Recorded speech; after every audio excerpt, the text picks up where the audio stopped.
evening, everyone. Hello there. I'm back, but this time to do the more formal welcome. So welcome, everyone, to the Northern Writers Awards 2025. And hello to the people at home watching on live stream. I don't know where I'm supposed to look for that, but hi. My name's, as I said before, is Anna Disley, and I'm currently acting Chief Executive at New Writing North, holding the fort while Claire Malcolm is recovering from her operation. We wish her well and look forward to having her back with us soon. I think she is watching on live stream, so hi, Claire. I'm delighted to welcome you all here to the most exciting night in New Writing North's year. It's an occasion to celebrate new talent and always a brilliant reminder of how much there is of it in the North. We are gratified to have received entries from all corners of the region and from all ages too. Tonight, we're going to be awarding some particularly talented young writers. The most important thing about these awards is that they recognise works in progress, fiction, non-fiction, poetry and script, that may not yet be finished, but promise so much. They are just the start of the story. Tonight we have investment worth £50,000 for the writers here tonight, and that investment will be made according to what the writers need as they develop their work and prepare it for future readers and audiences. I would like to thank all the people who made these awards happen. It's a combined effort from New Writing North staff, judges and partners, all overseen by the always fastidious, kind and supportive Will Mackey, who really has made these awards what they've become today. Thank you, Will. Thank you too to the equally supportive and insightful Sarah France and Fran Harvey, who, working with Will, have been so diligent in ensuring that the 3,000 or so entries that we receive to these awards are all thoroughly and fairly read, with support from a team of expert readers. The final long lists go on to be judged by practicing writers and industry professionals. Thank you so much to our judges this year. You'll hear more of them later. And to our readers who help us find the gems. Thanks too to Rebecca Wilkie and Helena Davidson, who have brought this event together so seamlessly. New Writing North prides itself on the relationships it builds, and Will, Sarah and the staff team at New Writing North is testament to that. They go out of their way to support writers' creative ambitions, provide advice, moral support and career-making opportunities. You'll hear from some of the writers who've benefited from that tonight. We also have great ongoing relationships with our partners, and a key one for us is the partnership we have with Northumbria University. We've been working with them for around 15 years, and a key element of that partnership is their sponsorship of the Northern Writers Awards. They, like us, are truly interested in ensuring that we are addressing the problem of talent and potential being present in every corner of our society, but the opportunities for people to develop that talent are more limited than they should be. Much of our work together has been about rebalancing opportunities for writers and creatives in the North and from underrepresented backgrounds, and building opportunity for writers to build a career here in the North. That means working in partnership with publishers and other creative industries who are often London-based to do that. A great example of this is our work with Hachette, the world's second largest publisher, who now have an office here in Newcastle and with whom we run a groundbreaking industry-facing MA in publishing at Northumbria University. Our work with Northumbria and Hachette has also meant we've been able to establish Sounds Good, the only audiobooks recording studio between Sheffield and Edinburgh, and run a range of impactful research partnerships which continue to build, promote, and celebrate Northern culture and the creative industries. Hachette Children's Group is one of the sponsors of one of our awards tonight, along with many other partners, including the Society of Authors, Arvon, and the Literary Consultancy. We are also grateful to the individuals who support these awards, including previous winners who have chosen to give back. The Tempest Prize is generously supported by Andrew Macmillan, who won an award in 2014 for his debut poetry collection, Physical. The Finkel Award is supported by 2013 winner Benjamin Myers. Watch out for the film version of his novel, The Offing, which is filming with Helena Bonham Carter, I think, at the moment. More recent winners to look out for include Katie Hale, whose novel The Edge of Solitude will be published by Canongate next month, and Vidyan Ravinthiran's collection, Avidya, published to high acclaim by Blood Axe in April. This year, Eva Ibbotson would have been 100 years old. Eva was an award-winning writer of books for children and adults and spent most of her adult life in Newcastle. We are delighted that Eva's family and publisher, Pan Macmillan, are supporting the new Eva Ibbotson Prize, which is for young writers aged 11 to 15 who are writing in English as a second language. Eva herself arrived in England from Austria as an 8-year-old refugee in 1934 and has learned how to read English in her local library. The thing that New Writing North has done since our founding in 1996 is work with writers across form. And as Kim mentioned, one of the first people we supported was Peter Strawn, who won an award for his first play in 1999, and we worked with him to do that. We were delighted to welcome him back to Newcastle this year to speak at our screenwriting weekender, just before he won a screenwriting Oscar for Conclave. The engine of our screen development work has been the relationship with Channel 4. Our Channel 4 Northern Writers Awards are 10 years old this year and are now given separately, but deserve a mention here, not least because of the fantastic alumni who have gone on to make their way in the competitive world of writing for TV, like Sharma Walfall, who's been in the writer's room on Noughts and Crosses, Supercell and The Ballad of Renegade Nell, and whose episode of Doctor Who aired in April of this year. We were delighted to announce the extension of our partnership with Channel 4's 4 Skills this year, which will see significant resource invested over the next 3 years in grassroots talent development work, and also work that identifies the most promising ideas and supports those writers to hone their pitches to present to targeted production companies with a view to achieving a commission. Thanks, Roxy McKenna, for leading this work for New Writing North. There is another partner, a key partner to thank, and that is the Arts Council of England. They provide the vital core support that keeps organisations like New Writing North going. Their funding provides us with the stability to be able to take risks and bring the partnerships to the region that contribute to the writing ecology of the North. 26 years of partnership building with writers and partners, including universities, publishing, broadcasting, communities, schools, and the health sector, has put us in a unique position, as has been mentioned, to create a landmark building in the centre of Newcastle devoted to writing and publishing. With the partnership with Northumbria University at its heart and with vital partners in Newcastle City Council and North East Combined Authority, the centre will be a space that provides opportunities for people in the North to develop their talent and ideas, and to come together with publishers, audio producers, independent production companies and broadcasters to create new work and build careers here.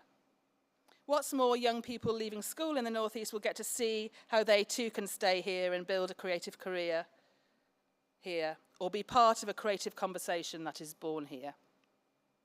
The centre will be this room in building form. We plan to open it in 2028, and although there is still work to do, we are making brilliant progress. We very much hope you will come on this journey with us, so please do watch this space. Finally, and before I hand over to Tom, I wanted to mention someone who sadly will not be cheering us on this year. Many of us in this room knew and loved Professor Simon James. He was a stalwart supporter of New Writing North. He sadly died a couple of weeks ago after a short illness and far too young. Simon was a hugely generous man and a very clever one. In fact, he was a leading authority on H.G. Wells and George Gissing, but he wore his cleverness lightly. He had a huge impact on cultural education and was a committed supporter of artists and writers, especially in the North East, often going out of his way to get to events at far-flung village halls or in studio theatres on a Saturday morning to show his support. We don't really know how we will manage without his ready laugh and reassuring presence at our events. But we thank you for all you have given us, Simon. Can I ask now that you raise your glass to Professor Simon James and his enormous enthusiasm for life? To Simon. Okay, now I would like to hand over to Professor Tom Lawson, who is Deputy Vice-Chancellor at Northumbria University, to say a few words.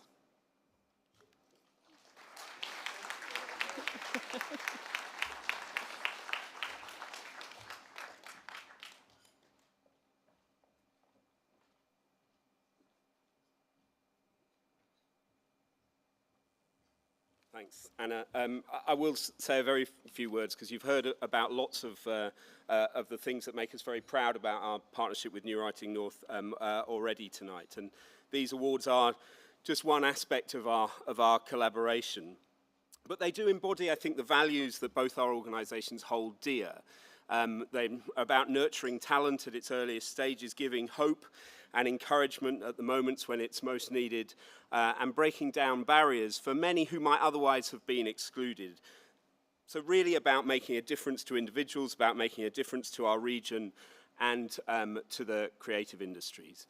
And as I say, there are loads of things about our partnership about which we are hugely proud. You've heard about our Publishing Masters programme co-designed with New Writing North and with Hachette, and you've heard, of course, about the hugely ambitious plans for the Centre for Writing, about which we are all hugely excited and keen to get started and to bring all of this activity together under one roof in Newcastle.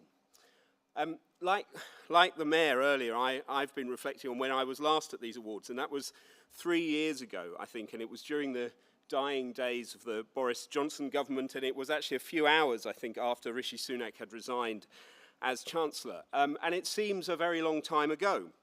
And I didn't really imagine then that our future would be even more unstable than our immediate past had been. I'm not sure anyone did. And we meet at a time of real peril globally, and we meet at a time where domestically the dream of long-term economic growth feels pretty elusive, I think. But tonight should give us hope, and it should give us hope for the future, and that hope is provided by our younger generations. We recently have a published industrial strategy from the government, and maybe that will set the course to economic growth, and we know that the creative industries will play a hugely vital part in that future. And we look forward to working with New Writing North, working with the Mayor, working with the Combined Authority and other agencies to play our part in nurturing the talent in this room and beyond, and in realising the ambitions that we all share, and placing creativity at the heart of skills development in the region that we all serve. So tonight is about the future. It's about seizing that future. It's about you, the award winners, you talented emerging young writers. It's about giving you the acknowledgement that you deserve, the boost that we know you will receive in so many ways from your recognition tonight. So all that remains for me to say is have a wonderful rest of the evening, and thank you.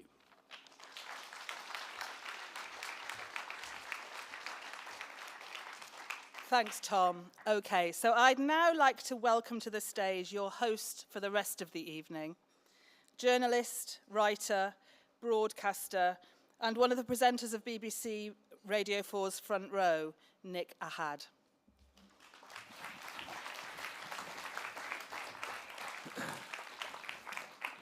You can do better than that. Hello!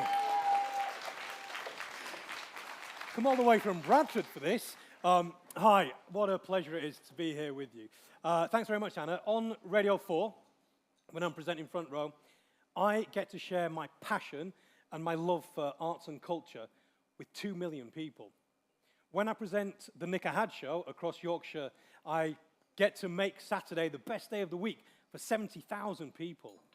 My plays have toured the country for the last 15 years. I had an amazing moment earlier this evening. I walked past the Newcastle Theatre Royal, and I thought, oh, that's where my adaptation of The Boy at the Back of the Class was. It's a beautiful theatre, isn't it?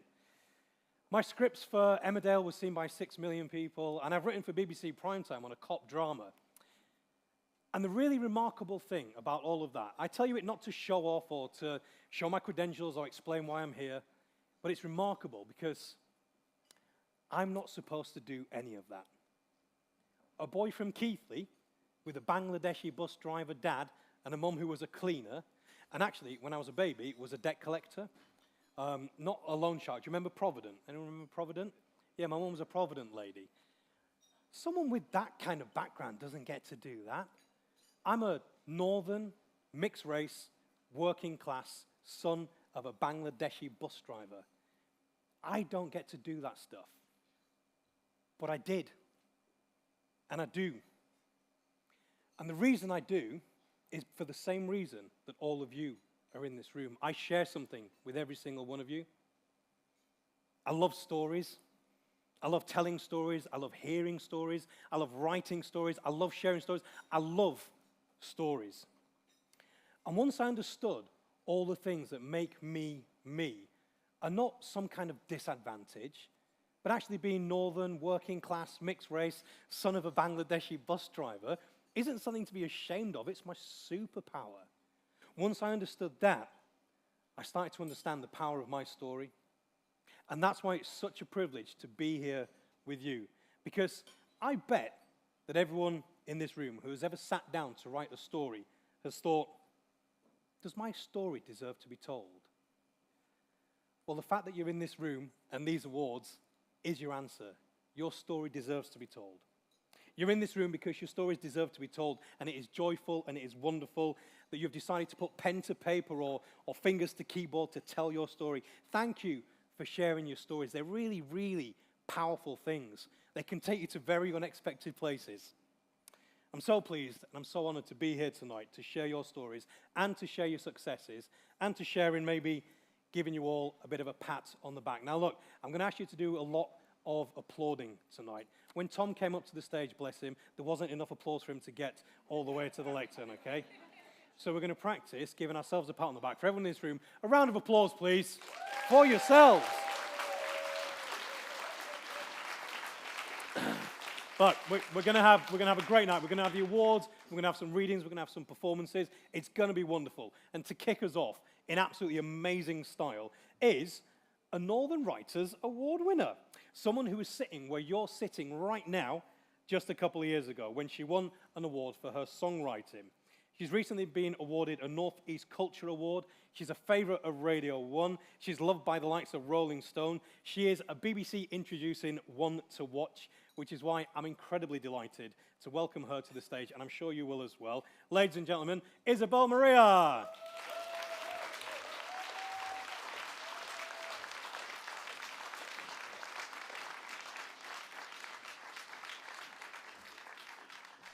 Thank you. Hi, my name is Isabel. It's nice to meet you all. Hope you're having fun. Congratulations if you've won an award, and congratulations if you haven't, I guess. Yeah, this song is called Missing.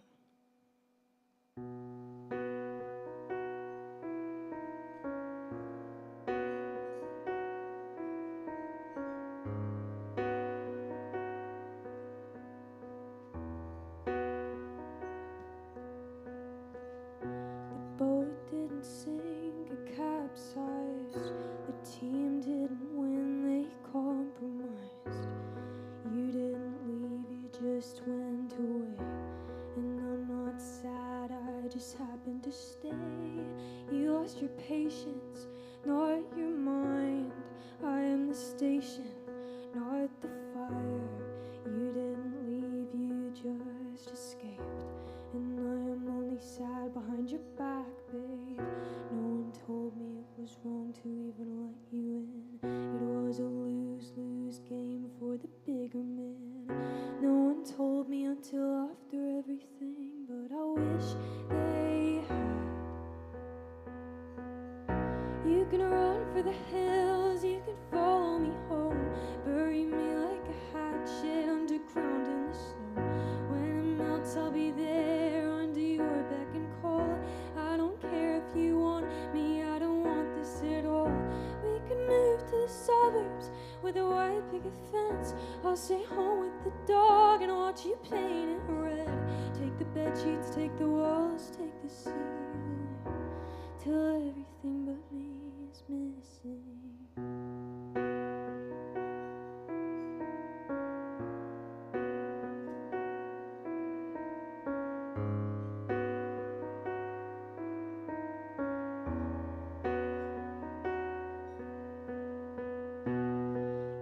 dishonest, you just lie. And I'm not desperate, I'm just crying. I'll lock the door when I get home. But I've been the bigger person since I blocked your phone. No one told me it was wrong to even look at you. Took me straight from a breakdown to a tomb. No one worried till I told them it was you. But I wish they had. You can run for the hills, you can follow me home. Bury me like a hatchet underground in the snow. When it melts, I'll be there under your beck and call. I don't care if you want me, I don't want this at all. We could move to the suburbs with a white picket fence. I'll stay home with the dog and watch you paint it red. Take the bed sheets, take the walls, take the ceiling, till everything but me is missing.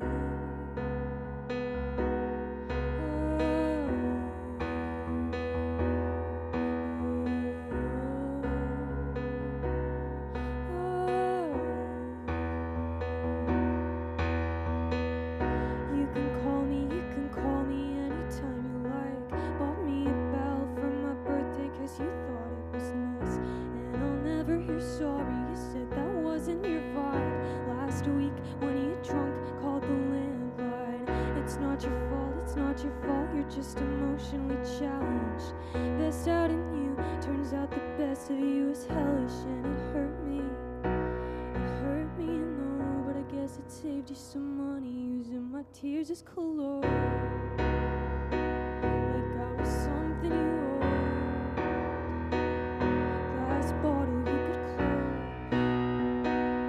You could leave me at home and finish me in one sitting. Like all those drugs you've been hitting. Thank God you're there and I'm here and I'm living. But now everything but me is missing. Thank you.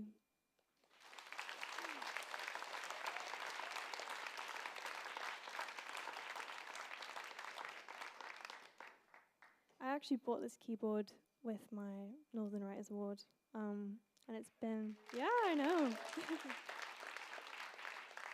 It's been to so many cities in the UK that I definitely wouldn't have gone to if I didn't have this keyboard. So thanks, New Writing North. Yeah, this is my last song.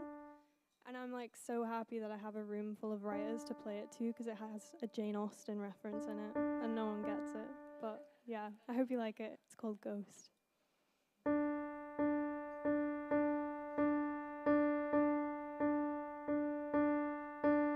Too scared to say hi, too scared to cut loose. I'd rather stay home, I'd rather have soup.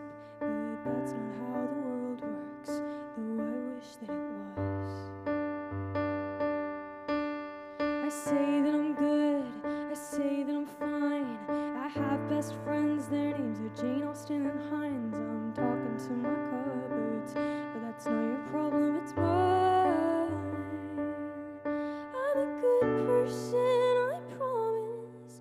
Just give it some time. I'm not leading you on, you're not taking a hint. If you give me a shot, my personality exists. I'm a ghost in the back of the ballroom, too shy to come over and haunt you. I'm trying my best, that's incredibly hard when my bulletproof vest has a hole in the heart. Oh, I'm a ghost, but I'm not scary or cartoon. I just ghost 'cause I'm frightened to call you. Too scared of your friends to catch you at the end. Say, wow, that was really awesome, we should do this again. And I always really want to, but then I always really come off rude. You want a small talk? No, think I'll get up and go. Halfway through the band, halfway through the show. And I've never been that kid, but it's a newly formed habit. I'm a good person, I promise. I consciously try. I'm not leading you on, you're not taking a hint. he gave me a shot. My personality exists. I'm a ghost in the back of the ballroom, too shy to come over and haunt you. Trying my best, that's incredibly hard when my bulletproof vest has a hole in the heart. Oh, I'm a ghost, but I'm not scary or cartoon. I just ghost 'cause I'm frightened to call you.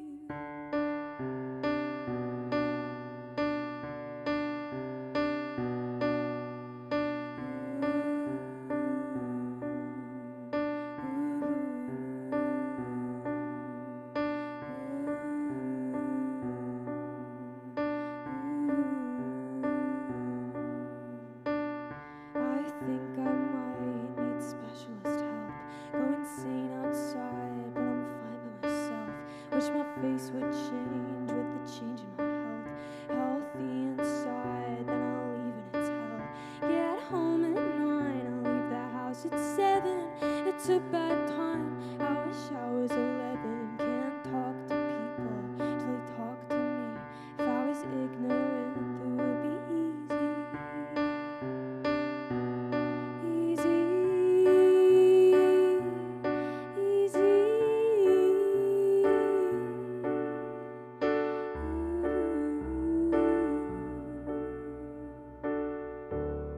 Thank you so much. Have a good night.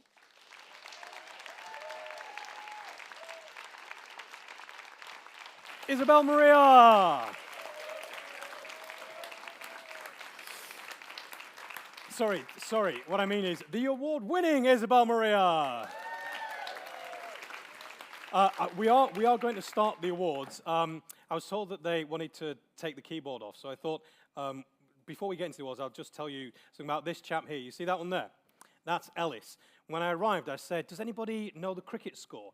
I've lost my phone, and I don't have my laptop. And I said, does anyone have Sky or anything? And what we decided was I'd just wait until I got back and I'd catch up. So I've stayed away from the cricket score.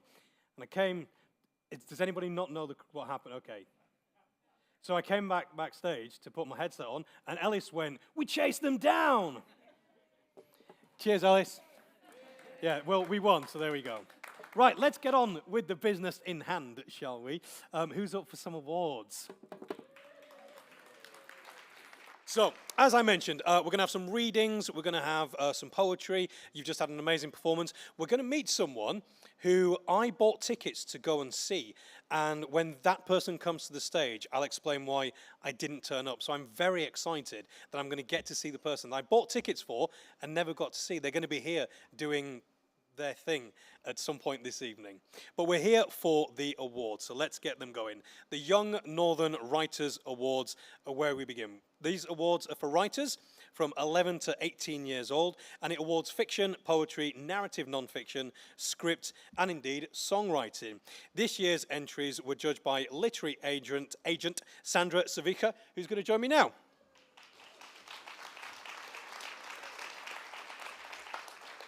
So Sandra has the certificates. We've got this yet. Excellent. Okay, this is the first one of the. We'll get into a roll. We'll get the hang of this as we go on. So the 11 to 14 age category. I have to say, this is so impressive that you're writing at any level at this age. The fact that you're writing at award-winning level at this age is really exciting. We heard from the mayor earlier on, and it feels like when you do awards like this, it feels like the future's bright. The future's you, and it's wonderful. So we have two awards here. We have a winner and a highly commended. So please welcome to the stage from Northumberland for her dark fantasy story, Tears of the Dying Light, Eva Tudor.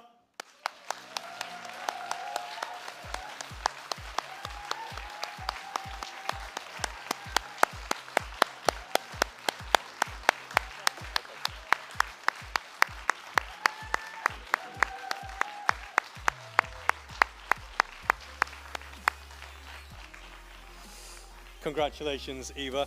And Eva, stay there, come back. All the winners, when you come up, until I release you, stay on the stage. And the winner from Newcastle with their horror story Faceless, receiving £150, Sophie Sue.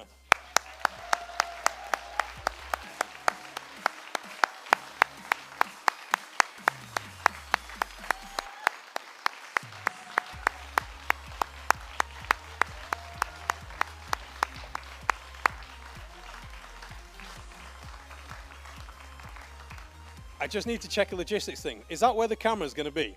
You're staying there. Do with the camera, okay? So if you all stand together, look at the man with the camera, big smile. It's digital, there's no click, is there? 1, 2, 3. There we go, well done.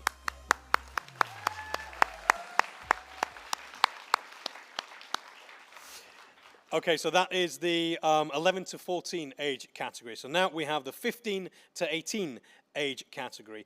Sandra's staying with me to present these awards. Again, we have a highly commended and a winner. So highly commended from Sheffield for her story Dominoes. Maisie is joining us via live stream this evening. So we can't see her, but she can hear us. So ladies and gentlemen, Maisie Mayer.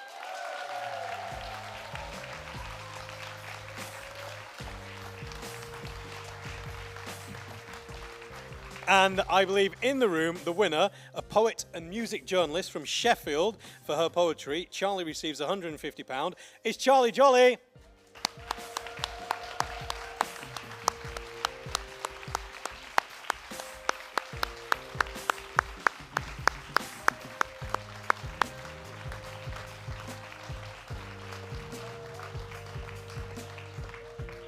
Again, Charlie, if we look down here, I think we might have to make this a thing. 1, 2, 3.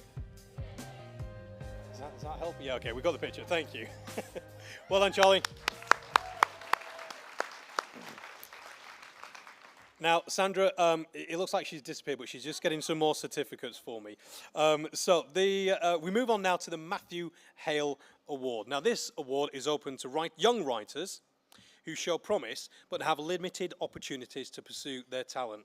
I feel like I'm connected to all of the awards tonight, but if you remember a little while ago when I was talking about my own background, we had the Daily Star in our house. That was the newspaper we took. I didn't grow up in a place where we had a lot of opportunities, so to have an award like this for people that show promise but have those limited opportunities is a wonderful thing. We're grateful to the family of Matthew Hale for making this award possible. Again, we have two winners. We have a winner and a highly commended. First, from Sheffield, for his poetry, Head and Azir.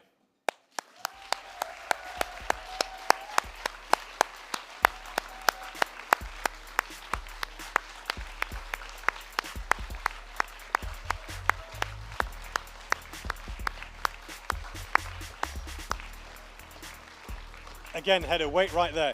Do you now understand, my friend?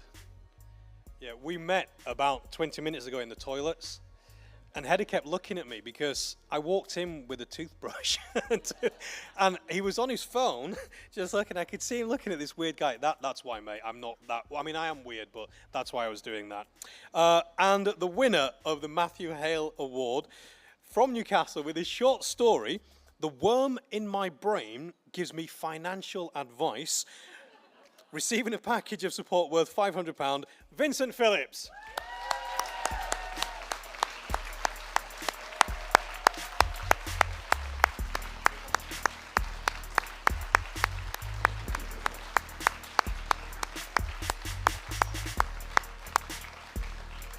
You gather together, guys.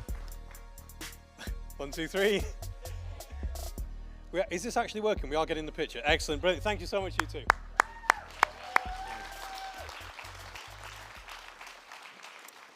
I do think reading those judges' comments, I hope you writers, the 4 of you that have won awards so far, I hope you're really taking that in, because that's I've never had feedback like that.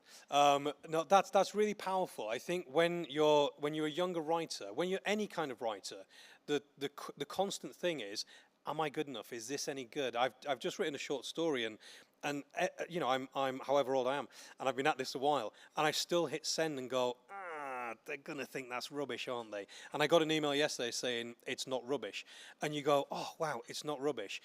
If I had reviews like these 4 writers have been getting, I think I'd feel a lot more confident, as you should, in your writing. We're going to move on to the Eva Ibbotson Award. Now, this award, as mentioned, is made in memory of the writer Eva Ibbotson. It's open to young writers who are writing in English as an additional language. And the Eva Ibbotson Prize, I love this one.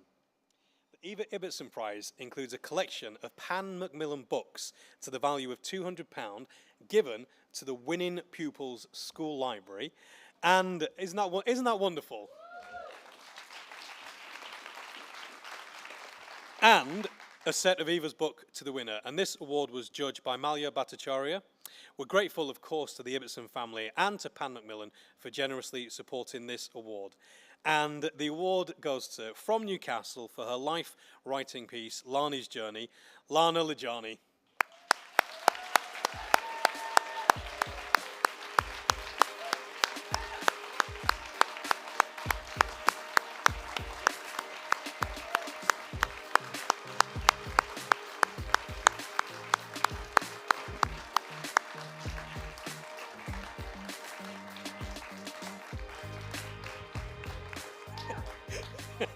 We're in sync. This is beautiful. Thank you. Congratulations, Lani. Well done.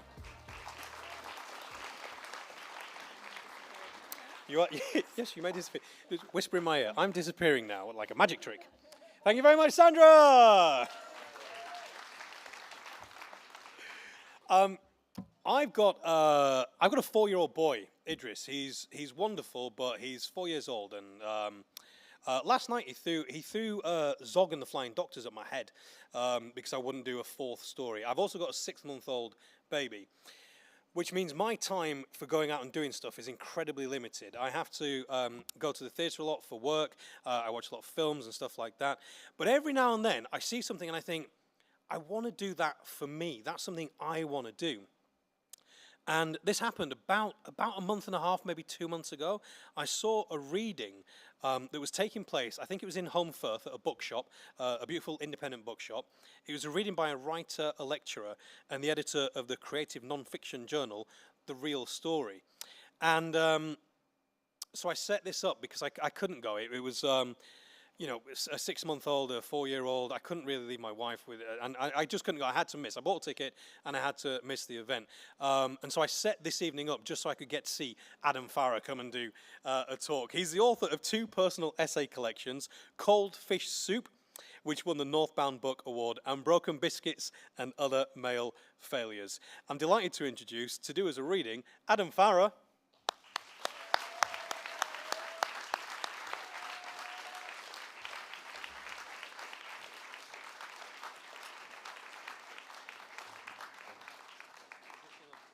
He's not an award winner. You don't need to get the applause all the way to the lectern. Hello. So I'm going to read a bit from an essay which actually talks about the award that I won in 2021. So it seemed like an appropriate thing to be reading. And that award sort of changed my life. And I hope the awards change your lives. It's been wonderful. So this is from an essay called A Picture of Health, and it's about body image and competitions and standing in front of audiences. My family were holiday camp people. Each year we'd book a week in a chalet at Butlins or Pontins and arrive ready to squeeze every second of joy from the place, see every show, enter every competition. When I first started going on these holidays, I was young enough for my parents to leave me in the creche while they slipped away for cocktails at the Beachcomber bar. And from that point on, the camps became an annual tradition, a central part of our family calendar as birthdays and Christmas. When the summer holidays began, I would ache for the moment when we'd arrive, so we could drag our bags from our overloaded car and bundle in through the primary-coloured chalet door to pick out our rooms. On the drive home at the end of the week, I would be exhausted, satisfied, and already fantasizing about the next year. But by the time I reached the age of 13, my enthusiasm for these holidays was starting to wane. Teenage self-consciousness impacting on my willingness to be seen competitively disco dancing or riding on the back of a donkey. The rest of my family, though, was still all in. My father rolled up his trousers for the knobbly knees competition. My mother won worst singer in the world. And my little brother Ben competed in a male fitness contest named A Picture of Health. For this competition, entrants were ordered to remove their shirts, line up in the middle of the camp pool room, and flex their muscles to pop music, while a man in a brightly coloured blazer inspected their physiques. He'd then rank them based on audience approval and pick a winner. These days, this kind of thing could earn its own 3-part documentary series on Netflix. But back in the late 80s, it was entertainment, and we were all complicit. So I cheered hard for Ben, who came a grumpy second in the under-11s category. Then the man in the blazer announced that there were no entrants for the over-11s division, and he was looking for any healthy boys who might be interested in entering. No one stepped forward, and sensing an opportunity, my mother leaned into my ear. "Take your shirt off and get up there," she whispered. "You'll get a trophy." "What?" I replied, shocked that she thought I'd even consider it. In 1989, I was still a few years away from the lean body I'd have at 16, cursed at the time with a torso that looked as if it had been carelessly constructed from wads of uncooked dough. It was a physique reflective of my diet, and I was not a healthy boy. But my mother didn't care about that. She knew the measure of my abilities, and that taking part in a competition where I was the sole entrant was likely going to be her only chance of ever seeing me win something. I may have looked like the before image on a Charles Atlas bodybuilding ad, but I'd have a picture of health trophy, and nobody would have been able to take that away from me. The only problem was that I didn't want it. "Go on," my mother said. "No." "Go on," she insisted, talking through her teeth now. "Take your shirt off. Nobody cares." "I care," I said, picturing myself getting up there, then being heckled by the audience, who'd loudly suggest bra sizes or recommend that I buy a girdle. But my mother was driven, her words seeming to come from somewhere deep and serious. "Take your shirt off." My mother had seen me lose at a lot of things. She'd watched me let in a dozen goals during my one game as a keeper for my primary school football team, come a panting 8th in the potato and spoon race on sports day, and now she was watching me fail in a tournament of one. I wanted to be a winner for her, but not like this, not alone and topless under a mirror ball. The thought of it, being made to stand up there on my own and attempt to demonstrate evidence of my biceps to the strains of So Macho, lit something inside me. I felt an angry pressure building, and the words left me before I knew what I was saying. "Can you just piss off?" I'd never had cause to defy my mother before. I'd certainly never sworn at her, and now I'd done both, and there would be, I was sure, consequences. I felt a sickly, boiling sensation in my stomach as she looked at me, her expression impossible to read. But I'd taken a stand and braced myself for the fallout, aware that this was a defining moment. I don't know what set her off exactly, whether it was my words or the defiant expression on my face, but it was a long time before she stopped laughing. "Okay, Tiger," she said finally, composing herself and wiping the tears from her eyes. "Okay." And while I hadn't wanted the embarrassment of this contest, the fact is that I would have loved to have got up there and shown off my toned and incredible body, to stand in front of an applauding audience and be admired, initiating impressed whoops as I made my pecs dance a cha-cha-cha, before accepting my trophy, then proudly handing it to my mother. My win, finally, for her. But I didn't have a body like that, even though for as long as I could remember, I'd wanted one. To be muscular, and not just that, I wanted to look super heroic. And to find out the rest of that story, you need to buy Broken Biscuits and Other Male Failures. Thank you very much.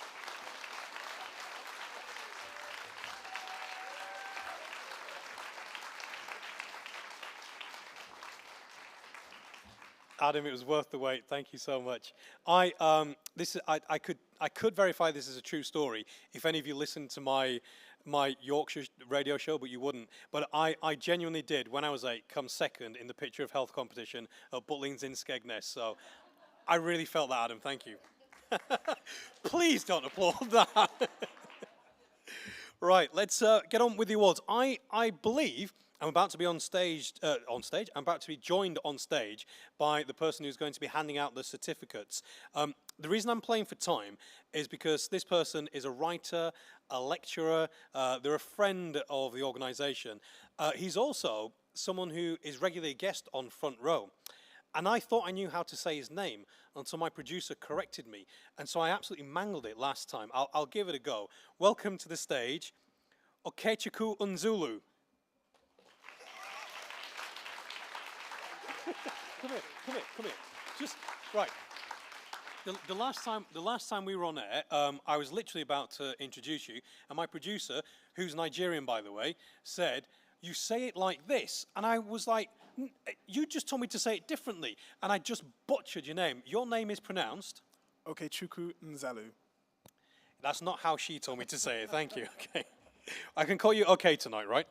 Thank you so much for joining us. So we move on to the Tempest Prize. Now, the Tempest Prize awards one unpublished LGBTQ+ writer based in the north of England. This award is open to poetry, fiction, and narrative non-fiction. This year's award was judged by Okechukwu, and we're incredibly grateful to the brilliant writer. If you've not read his debut novel, It's Beautiful, You Must, Andrew Macmillan, whose generous support has made this unique opportunity possible. Joining us via live stream again, so they can see us, but they won't be able to. They can see us, but we can't see them. So you need to make sure they can hear. From Leeds for their poetry collection Enclosed, receiving £1,000 and mentoring from Andrew Macmillan, is JJ Carey.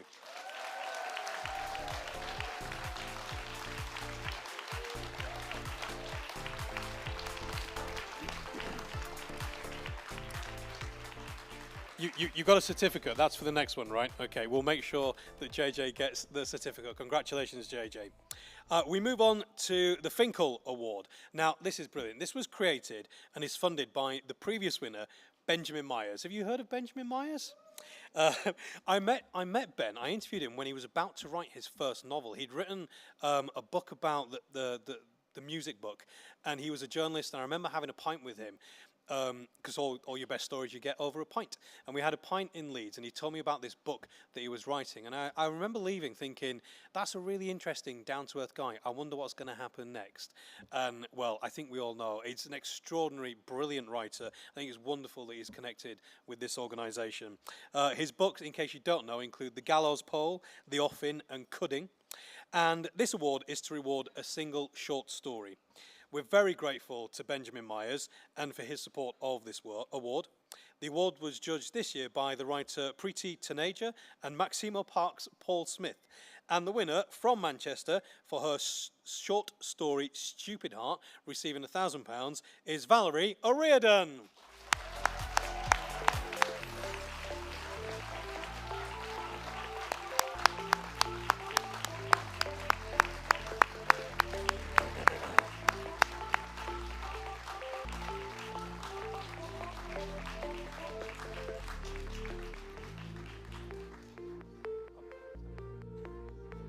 Let's help them out. 1, 2, 3. There we go. Thanks so much.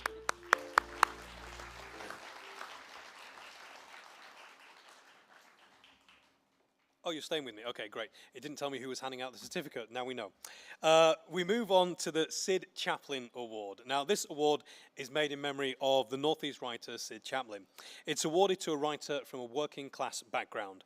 We obviously gratefully acknowledge the support of the Chaplin family and to Newcastle University for making this award possible. We're especially grateful for the long-term support of the writer Michael Chaplin, Sid's son. The 2025 award was judged by Naseem Rebecca Assel and Jill Taylor Rowe. And the winner for her young adult fantasy novel Driftwood, receiving £2,000 and a manuscript appraisal from the TLC, is Lizzie Lovejoy.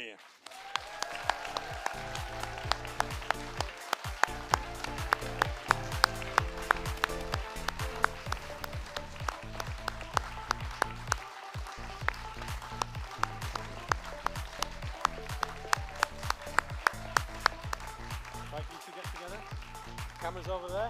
I'm going to help them. 1, 2, 3. Can you get once more with feeling, please? Come on, put something into this one. Give it some oomph. 1, 2, 3. There we go. Thank you very much. Well done, Lizzie.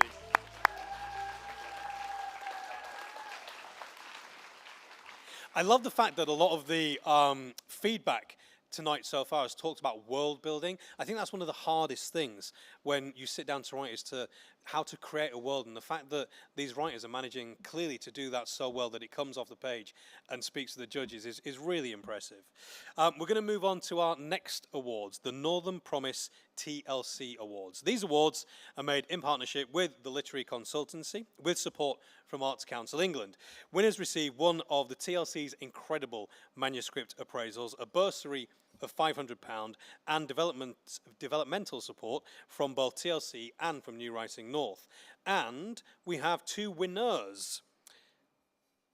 I was expecting to. We have 2 winners. So I think they're both in the room. I don't know how to do this. Let's just. Okay, I'm going to say your names, and I'll say something about you as you make your way to the stage. So please welcome to the stage Tammy Mira Ash and C.L. Steins.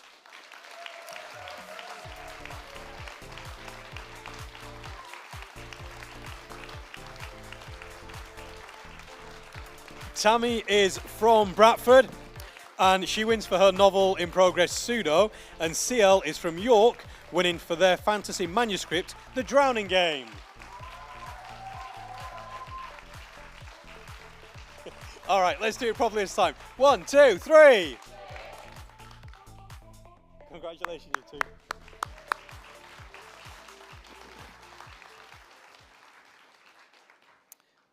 Are you staying with me? You're staying with me. Brilliant. This is wonderful. I told someone something about something that I'd done when I arrived. And he said, "Oh, I'm so sorry." And I was like, "You don't need to apologize." And then when I was in the changing rooms, someone came in and said, "Oh, I'm so sorry about what happened." And I said, you don't need to, I'm going to mention it. And they said, "You're going to mention it?" And I said, "Yeah, why not? It's nothing to be embarrassed about." The next award, I didn't win. Even though I entered it before I was asked to come and do this. But this is it's a brilliant award. All these awards are wonderful. This is the one. This is the one that I really, really want. I'm very pleased for whoever it is that's won it. But this is the one. As you know, a lot of you, like me, will have day jobs, and the writing is something, and it's why it's so wonderful to be here. I was talking about the power of stories. The writing is something we do, not because someone's asking us to, or because we've got any boss telling us we've got to do it, but because we love it. We have to write those stories. But the difficulty often is life. If you have a 4-year-old throwing Zog and the Flying Doctors at your head, at what point do you sit down to write? Well, maybe you win the Arvon Award, which I didn't. The winner of this award, which sounds wonderful, is given the chance to attend an Arvon retreat of their choice. So many thanks to the amazing organisation. I'm sure you do. If you don't know Arvon, look them up. Many thanks to them for making this award possible. And I am genuinely delighted that the winner from North Shields for his memoir, She's Not Peddling, is Zanny Byrne.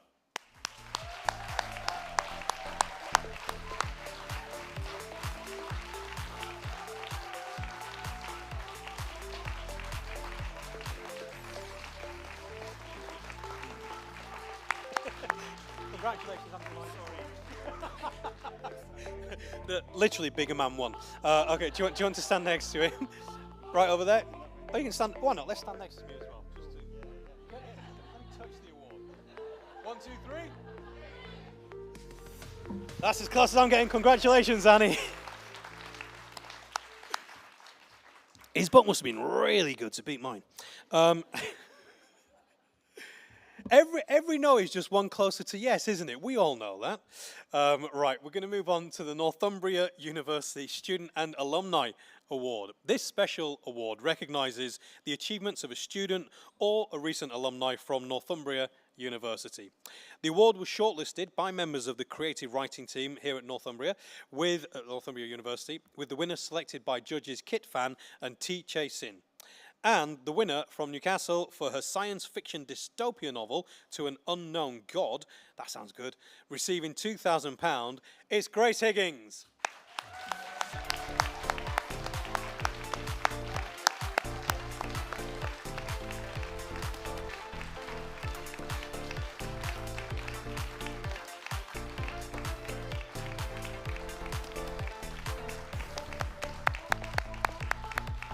Camera's right there.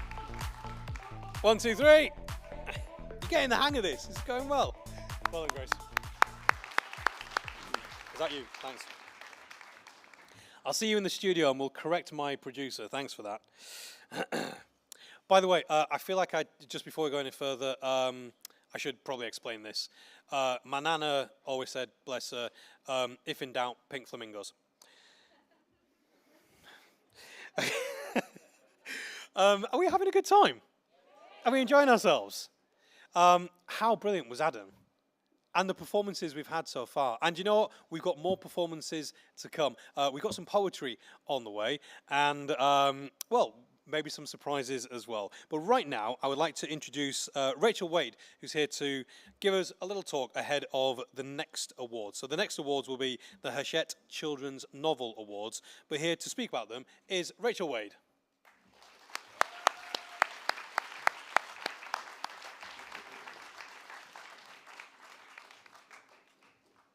I missed a bit. Rachel Wade is the publishing director at Hachette Children's Group, where she works on books from age 5 to young adult with creators including Alice Osman, David Almond, Julian Goff and Jim Field and Kieran Millwood Hargrave, and not to forget New Writing North's very own previous winner, Jamie Harris.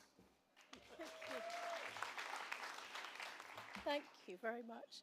I'm so delighted to be here tonight at this fabulous occasion at one of the world's best cities, celebrating Northern books and writers.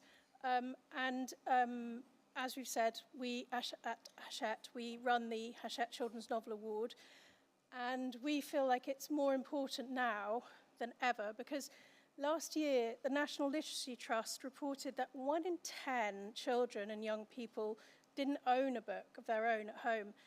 And as an industry, in the publishing industry, it's up to us to get books into children's hands. And a key part of that is that every child should be able to see themselves in the books that we publish and they read. And that means we need to make publishing as accessible as possible, breaking down any barriers to authors who want to tell their stories. And that is what New Writing North and HCG together are doing. Over the years, the Hachette Children's Novel Award has gifted us fabulous biscuit factories, magical sky whales, heroic elephants, and even a waiting place for the recently deceased, to name but a few. But it's much, much more than that. It's given Northern children the chance to be seen, and it has made Northern authors' dreams seen too. It has also, I should mention, given one lucky child in Middlesbrough the chance to laugh so hard he got a nosebleed, thanks to an author event by the inimitable James Harris, the previous winner. So the 2 winners of this year's prize will receive a mentorship at Hachette Children's Group, which will offer them a unique behind-the-scenes insight into how a publisher works, from rights to sales to marketing and publicity. And in addition to that, each winner will be mentored by an editor who will not only read their award-winning manuscripts, but will provide invaluable editorial feedback to them as well. One of last year's winners, Sophie Clark, had almost given up on her manuscript when the mentorship helped her breathe new life into her book, and now both she and last year's other winner, Gavin Crippen, are represented by agents, which just goes to show what this prize can do for a debut author's career. This year, the judges included 2 people from Hachette Children's Group, 2 authors, 1 agent, and 1 bookseller. And the panel lost themselves in a shortlist involving Scottish folklore, war-torn Britain, sentient houses, elemental magic, and time-travelling dinosaurs. But after much deliberation, where action-packed plots came up against beautiful character arcs and gorgeous prose, battled it out as ever in children's books with some toilet humour. Only 2 people could come out on top, and I'm going to hand you over to Nick to announce the winners.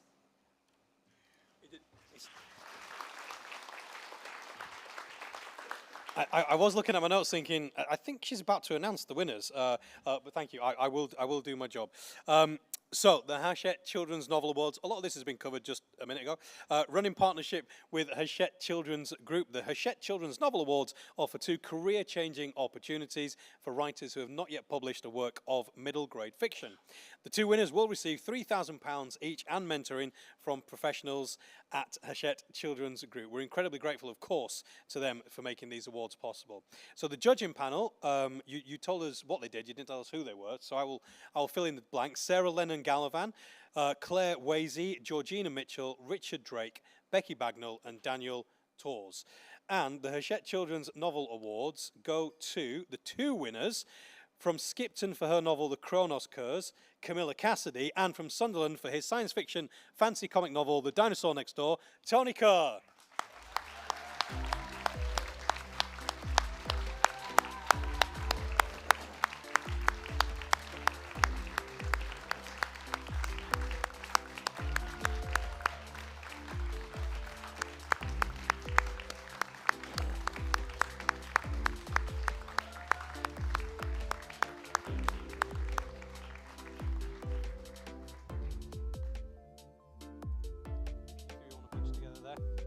camera's right there. We'll help you out. 1, 2, 3. There was a really click down there. I'm literally asking you to say one word every now and then. Congratulations, you two. Thank you so much.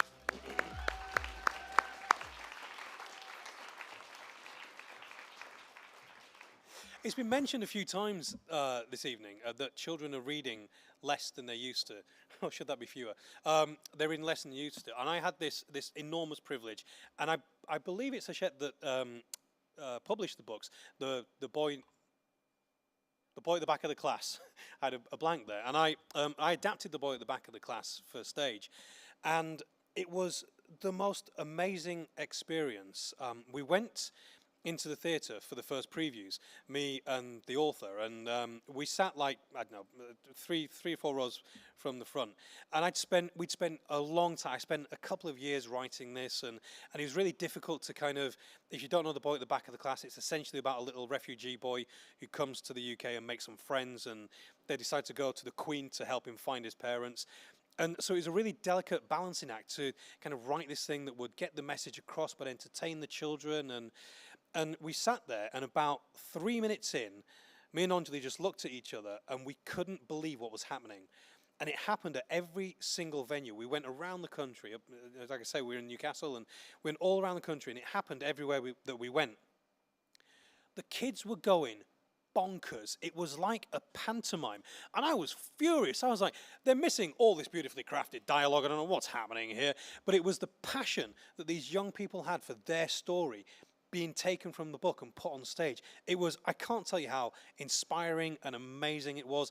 And I had to go and watch a lot of serious drama that no children were in the audience for every time I went to see the play. But it was wonderful. Oh, and a bit of an exclusive. It is touring again next year, so buy your tickets now. Oh, that really wasn't meant to be a plug. It is touring again next year, though, so look out for that. Right, here's one of our little surprises for you. A writer from Belfast, based in Newcastle upon Tyne. This writer received a Northern Debut Award from New Writing North back in 2022. Her debut novel, Thirst Trap, is just published with Picador. Her short fiction has been published in the London Magazine, Gutter and Extra Teeth. I think it's so exciting to have an award winner here who's here to talk about, or rather read from her book. She holds a PhD in 18th century studies from Newcastle University. Please welcome Gráinne O'Hare.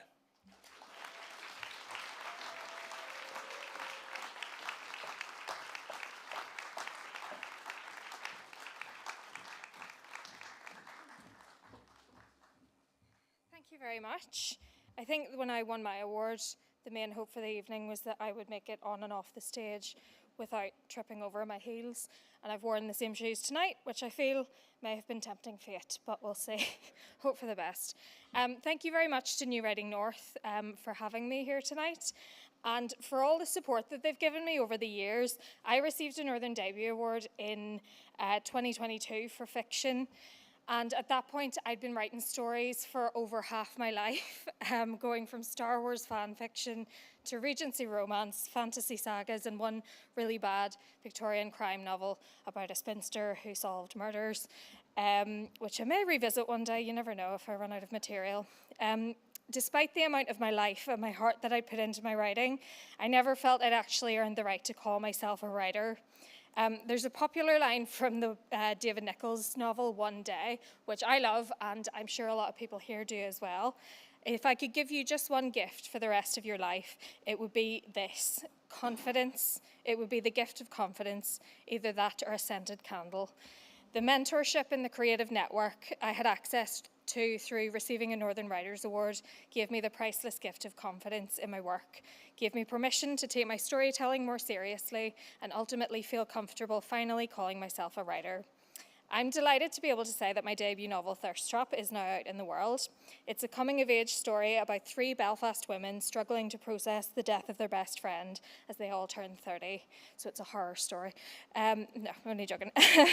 It's a novel I'm very proud of, and I couldn't have made it to publication without the support of New Writing North and the opportunities the Northern Writers Awards opened up for me.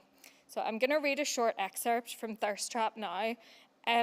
It was really challenging to find something that was going to be appropriate to read in front of young writers and that wasn't going to make the people who aren't young writers throw up their dinner, but I did try.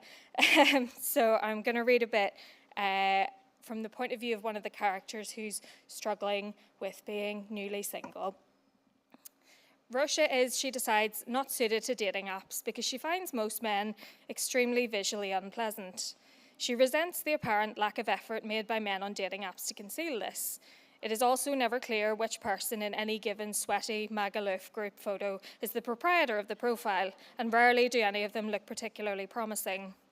She downloaded the app to her new phone after finding a carrier bag of Brendan's t-shirts when she was cleaning out the wardrobe. One of the photos on her profile is a picture he took when they were out for dinner in Dublin. Another is a photo with Maggie and Lydia after they went to see Florence and the Machine in concert. Rosha wonders if this is too morbid, imagines a man texting, "You look gorgeous in this photo," and her responding, "Thanks, the woman next to me is dead now." She looks at the photo and tries to imagine what Lydia would have been like on dating apps. Rosha and Lydia had both met their exes in the wild, so to speak, and she remembers them discussing how relieved they were not to have to use technology as a means of meeting people, as though they were old women reminiscing in hushed tones about a local tragedy that they had narrowly avoided decades earlier. Perhaps Lydia would have gone on the apps too after things ended with Liam. In different circumstances, Rosha thinks, as she flicks dully through men's bios, she and Lydia might have entered the trenches together, auditing each other's profiles and swapping screenshots of embarrassing messages. Rosha wonders whether the brusque efficiency Lydia applied to other areas of her life would have made for a successful virtual courtship. Her most oft-used solution to any problem, personal or professional, was, "Why don't you just ring them and ask?" And Rosha can picture her immediately requesting the contact details of a potential score on a dating app and phoning them up to arrange a meeting. Some people would likely find this refreshing and endearing, while other people would block the number and wait patiently to be murdered in their beds. But it is impossible to know now that Lydia is gone, and given the scale of their final fallout, it would be just as unlikely were she still here. Perhaps Harley would have taken Lydia out in the pool instead. Rosha had stopped speaking to Lydia almost immediately after what she did. Maggie, similarly fuming, had been more than happy to follow. Harley joined them dutifully, although she seemed less comfortable about it, keen for the conflict to pass and for things to go back to the way they'd been, as if that were possible. Thank you so much for having me. Have a lovely night.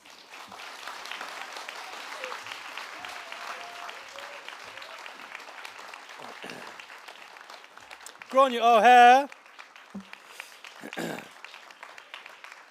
Does anybody else relate to that thing about kind of not calling yourself a writer? You know, oh, well, I haven't, but am I a writer? Just, if that is you, if you're thinking, I'm not really a writer, you clearly are because you're in this room. You don't have to have awards and debut novels being published to be a writer, but the good news is a lot of you in this room do have awards.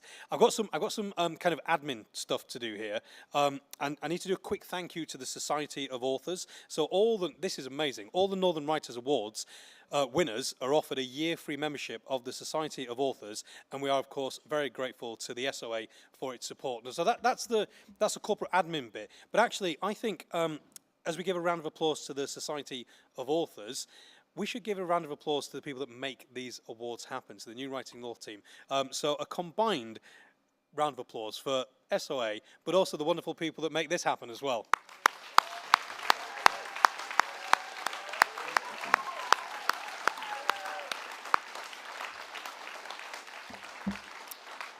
Now, the flagship Northern Writers Award strand offers bursaries to novelists and short story writers developing work towards publication. There are 2 winners this year. This award is judged by Kit Fan and writer Tijar Sin, and Kit Fan is going to hand out certificates, so please welcome Kit to the stage.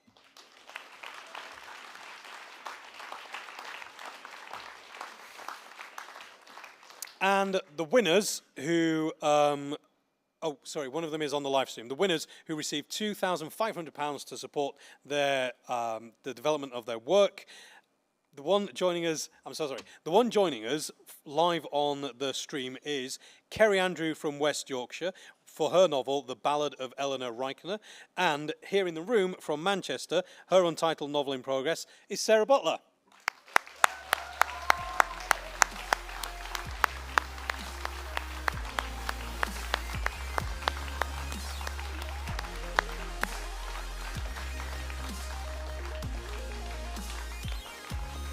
Right there. 1, 2, 3. And thank you, Kerry, wherever you are.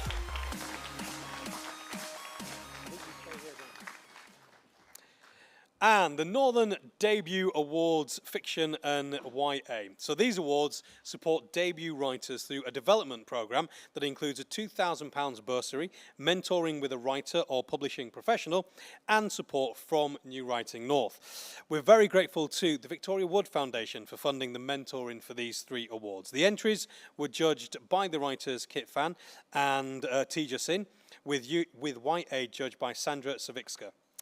So, the 3 winners, one joining us on live stream, I'm going to do these separately.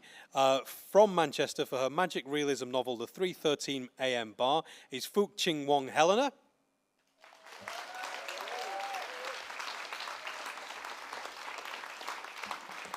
And in the room from Liverpool for her novel Low Gill Inn, Sarah Whitehead. And from Manchester for her YA novel, The Herbalist's Apprentice, Kat Stubbs. Join us on stage.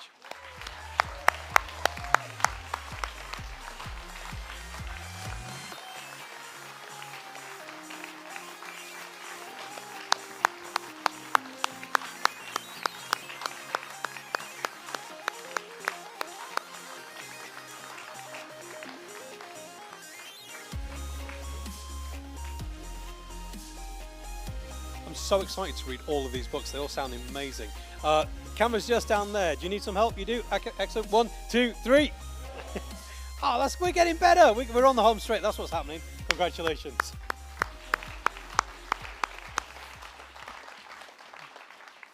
All right. We've had music. We've had a couple of readings. Let's have some poetry. Naseem Rebecca Assel is an award-winning poet and a previous participant in New Writing North Young Writers Programme. Her work has been widely published and commissioned. She regularly chairs events at book festivals. Her debut pamphlet was released by Verve Poetry Press in 2023. Naseem was shortlisted for the 2024 Forward Poetry Prize for Best Single Poem Performed. Naseem was a judge for this year's Sid Chaplin Award. Please welcome to the stage Naseem Rebecca Assel.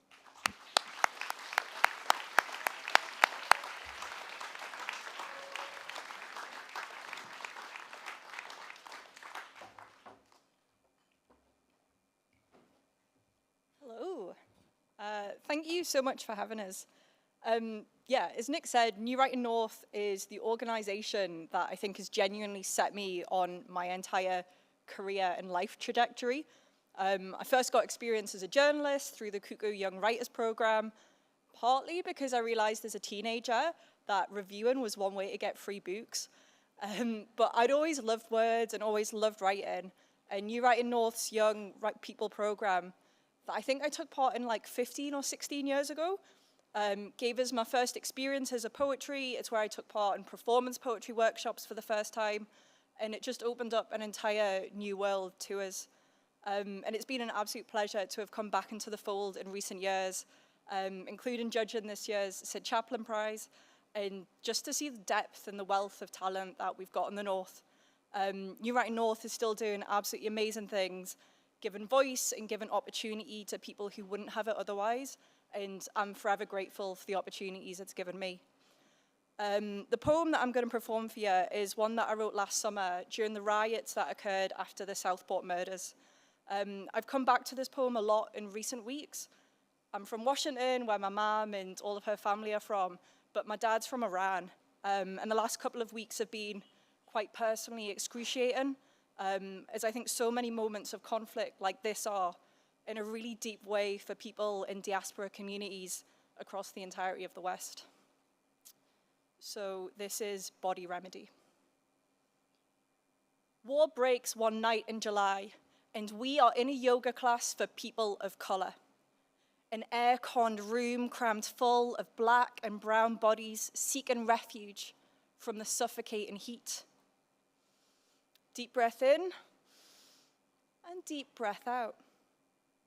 We mobilize our chests, offer salutations to the waning sun, then swoop, swing, acknowledge our screaming hamstrings, combat stiffness, dive to our bellies face down, arms raised, lifted to the darkness before us. In flight, surrender. And now, outside this fortress, our people are moving into Warrior 3, 2, 1. Showing our palms to the heavens, we activate our muscles, actively engage. We stretch ourselves, breaking our homelands beyond what we know. Grip our mats with clenched toes, increase the friction, push our souls to the ground, only the rumbling, earth-shaking, sick stomachs disturbing our peace. Focus. Release. We ignore the sweat flowing down our faces, the crimson flush of our bloody cheeks. How much pain can we withstand? We are trees now, hands pressed across our torsos, raised to the ground, our cypress trees pushing against both sides of ourselves. We know nothing of bombs, blasts, battles. We have disconnected. We sink into the deepest bunkers of our bodies, let our ankles meet, bow our foreheads to the ground, resist temptation to fall asleep. We remember to bring ourselves back to our breathing. We are still breathing. Flat on our backs, hands crossed. We still have hands to cross across our chests. We are a room of shadows, shrouded in jasmine and lavender incense. We lie in rows.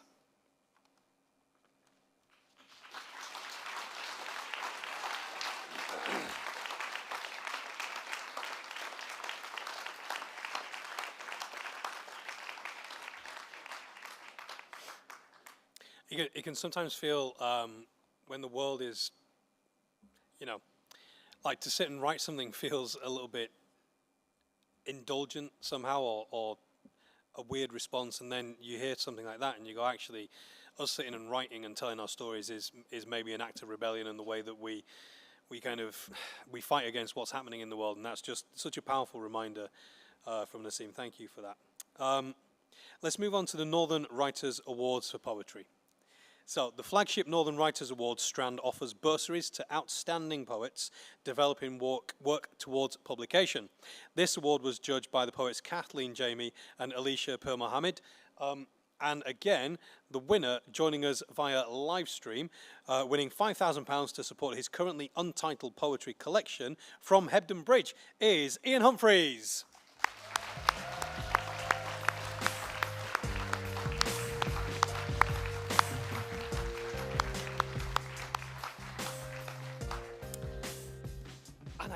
Congratulations to Ian. I think that brings us to our final award.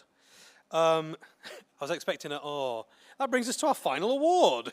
You're all thinking, is the bar still open?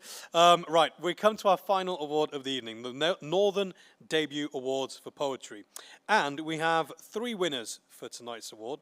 So these awards support poets yet to publish a first collection through a development program including a £2,000 bursary and mentoring from an experienced poet. Again, these entries were judged by the poets Kathleen Jamie and Alicia Per Mohammed. So the winner, one of the 3 winners joining us via live stream for her collection Heroine is Faye Wall from Manchester.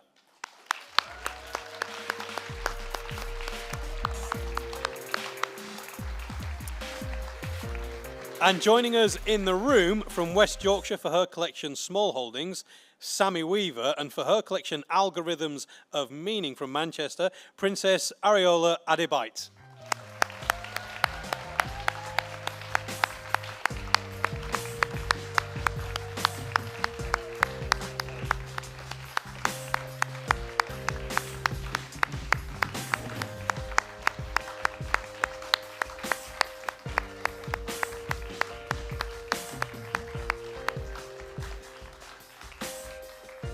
Congratulations, all of you. Right, if you look into that, and for one last time tonight, ladies and gentlemen, 1, 2, 3. Have we at any point synced up with you? No. Not once, okay. Congratulations, you two, all three of you.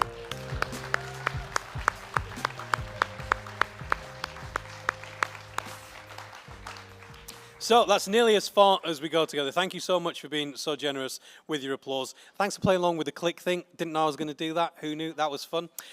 Congratulations to all of you. It's been, as I said at the beginning, it's an honor and a privilege to be here. What an inspiring thing to be in a room with all of you. So thank you. Before we do go, though, we've got a special little final surprise. Acclaimed crime writer, a former winner, here to say a few words. Mari Hannah.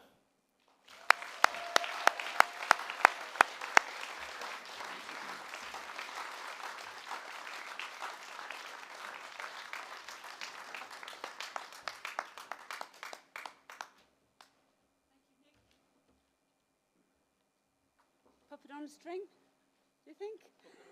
Oh, hello. Sorry about the no shoes. I fell over on the way here and I broke not one but two shoes. So I thought it best to take them off. Probably half of you don't know what puppeting on a string is. Remember Sandy Shaw, anyone? I'm not singing. Okay. I hope you've all had a fabulous evening, and huge congratulations to the winners. It feels like 10 minutes ago for me since I won an award at an event exactly like this. You're all here because you've got talent and because, you know, New Writing North have actually seen what you can do. They are happy with what you can do, and they are prepared to take you forward. They are behind you to reach those who will develop your brilliant ideas in the future. And I think lots of other people have said this before, but it really did change my life. I know what a difference it can make when this organization sees your potential. In 2010, when I won, it encouraged me to know that something I'd written had caught the attention of the judges. The win gave me confidence that someone else has spoken about to keep going, and I think that's really the message that we want to portray. They've been a big part of my life ever since. I wouldn't be the writer I am today had it not been for Claire, who gave me a leg up at the beginning of my career, and it was just such a joy to meet Claire because, and I know she's not here tonight, but she was so encouraging. She introduced me to my agent that I still have all these years later. And I was able to be published by two of the very best publishers, the publishing houses of Macmillan and Orion. I've been asked to tell you about my journey. This kind of goes against the grain for me because someone said before, go up there, say best-selling crime writer. I don't really like to do that, but I have been asked to talk about what I've been doing since. I was first published in 2012 in Germany, strangely enough, before my home market decided that I was good enough to publish in Britain. Other awards followed, including a CWA dagger in the library, which I don't know if you know, but all crime writers want to get their hands on that one because it's judged by librarians, which is very important to us. Also, I got other opportunities, and one was to curate the Theakson's Old Peculiar Crime Writing Festival, which is the biggest festival of its type in Europe. Taking the role of programme and chair 7 years after I was first published blew me away, to be honest. It also put me on the international stage, and although this one is far more scary after all of the wonderful people that have spoken tonight, I've written 17 crime thrillers across 3 series, 2 of which are in active development for television. I am desperate to see my character on screen. That's probably the only thing that I really want now. New Writing North can't take all the credit because I did put in some hard yards myself along the way. They are, I think, undeniably the best agency of its kind in the country. They are valued and, yeah.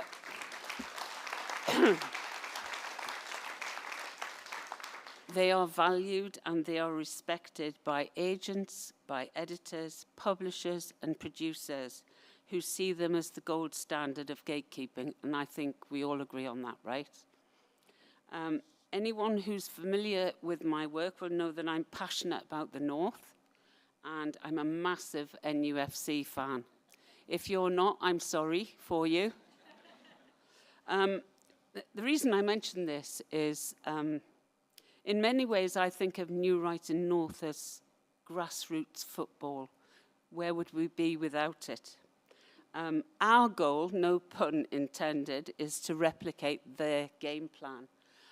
And therefore, I'm thrilled, and this is why I'm here really, to announce that New Writing North is launching something called Writers for Writers, a fundraising campaign to ensure that we can keep offering these life-changing opportunities to writers like you. Making sure that creatives at all stages and at whatever age, I was quite old when I got my award, whether you're writing for pleasure, publishing a novel or screenwriting, so that you can thrive here in the North. I think that's what we're trying to get across. And it's vital that we continue that work to provide access and opportunities for writers going forward to support the next generation who will showcase our regions to, and I say regions because obviously when I first won an award, it was very small. I think it was, if I'm right, Rebecca might put me right about this, I think it was sort of Teesside, Newcastle, Northumberland, that was it. But obviously, New Writing North has grown and grown and grown, and now we have encompassed the North, the whole North. So I've been, and I think it's important that the North sort of speaks to the whole wide world, not just our part of it. I've been a regular donor to New Writing North for many years as a way of giving back, and I hope that you'll consider doing the same if you can afford it, or if not, simply to support us by sharing our message. Either way, we're really, really happy to have you in our circle. So good luck, keep pushing, and thanks for listening.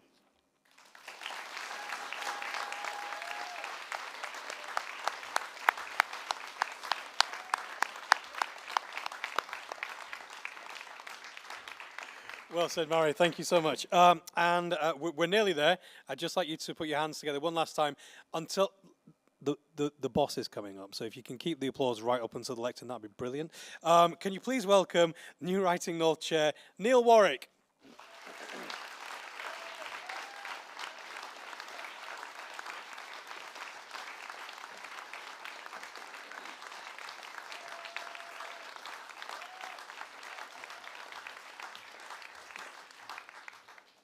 Well, what a brilliant evening. There's some brilliant presenters. Right now, I'm kind of looking at Anna and thinking, not a particularly brilliant idea to let a corporate lawyer have the last word. But it's going to be mercifully quick, so don't worry about that. I attended the awards last year for the first time. I was amazed at the quality, the variety and diversity. At the time I was sitting on table number 1 with David Roche, who was mentoring me through the transition into chair. And he, just before stepping on the stage to do the same sort of few words of thank you, he said, this is the easiest job you'll have to do as chair. All you've got to do is get up there and say thank you. I think it's fair to say completely underestimated the task. To put on an awards ceremony like this that seamlessly showcases the vibrant talent that we've seen tonight takes an enormous amount of work from a huge number of people. At best, all I can do is hope to sort of thank those that I know have dedicated a significant amount of time, energy and passion into making the awards so successful and also apologise to anybody I may have forgotten, but I hope I haven't. The obvious first thank yous to all of the writers who submitted works, and also congratulations to all of the winners. The event would not be possible without the fantastic support of Northumbria University and our Arts Council England. Huge thank you to the judges who gave up their time very selflessly. Brilliant catering as ever. It's always one of the best events for the food. Big thank you to Nick for his hosting. Very good.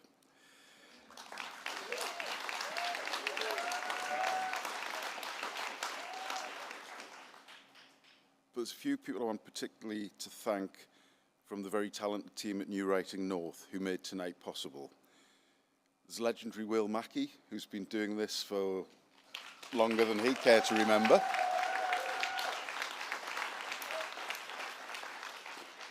Sarah France and Helena Davison, without whom we would not have the ceremony. And then actually shamelessly stealing the words of her team, Rebecca Wilkie, for the flair and expertise that she brings to the event management.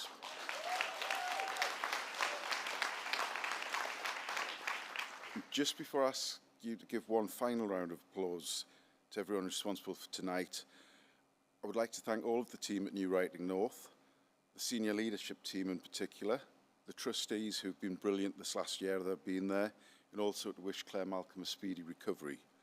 So finally, thank you to everyone for attending. Could we please have a final round of applause?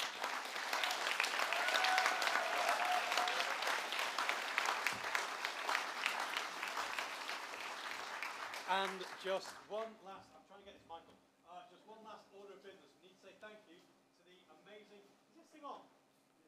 Okay, thank you. To the amazing acts that we saw.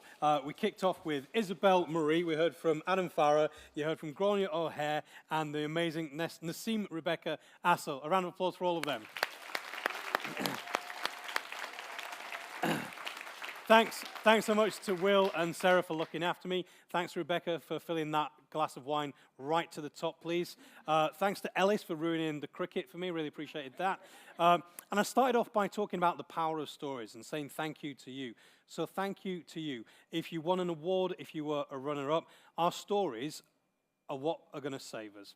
We're in a lot of trouble now. This world is a horrible, scary place. I present a show on BBC Radio Leeds, Yorkshire and Sheffield, and I start that show every Saturday at 10 with Radio's Happiest Hour. And it seems facile, and I've sometimes had to do that show on the back of terrorist atrocities. And you go on there and you go, how can I do this? This sounds utterly stupid for me to acknowledge that's happened in the news and then say, get in touch and tell me what's making you happy. But the reason I do that is the same reason that this night exists, and the same reason that you sit and write, because we want to make the world a better place. We want to tell our stories, and the fact that you have shared your stories tonight, whether you've won an award or not, is a really, really powerful thing. So thank you for doing it. Thanks for having me. We'll see you again. Good night. Yeah, that was so good.